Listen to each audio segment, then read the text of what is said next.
Peggy 16. Mortal teenager Billy Batson has been granted the power of lightning to become the Earth's mightiest mortal, and Shazam dominates the battlefield with his gift.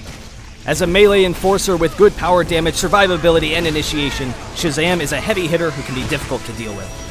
Shazam is an energy-based character. All of his skills draw their cost from his quickly refilling store of energy. His passive is Power of Zeus, which increases his power damage as his health increases, and his health as his power damage increases. Speed of Mercury causes you to dash to a target enemy, knocking them to the ground and dealing damage.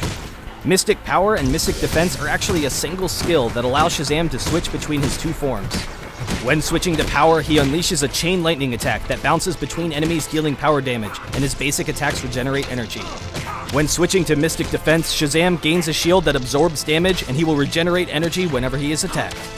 Lightning Field is a toggle ability that can stay on as long as you have energy, slowing and damaging all enemies around Shazam. For shock and awe, use your final ability, Shazam!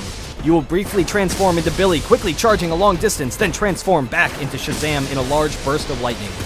Nearby enemies will be heavily damaged and knocked up. An all-out brawler with two devastating initiation abilities with spammable damage and shields make him a force to be reckoned with. Your bread and butter is switching between Mystic Power and Defense to give Shazam both damage and a shield on a short cooldown.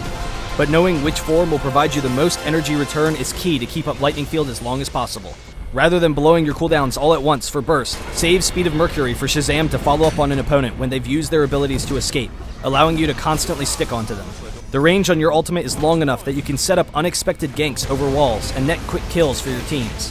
However, remember to play more cautiously when your ultimate is on cooldown, as you're missing a major source of damage, disruption, and escape. When initiating fights, be ready to react quickly and pick up an out-of-position target, but you don't always need to use your ultimate immediately. In order to not overextend past your team, save your ult for when your opponent's high priority and soft damage dealers are near the front line. To fit your role as an enforcer, it is important to grab defense early, and in particular health, so that you can soak up poke damage from your opponents before having to use your ult. To allow you to initiate when needed and then escape from a fight, grab super speed as well as consume matter for more survivability. The Power of Zeus, the Speed of Mercury, Shazam bolts across the field.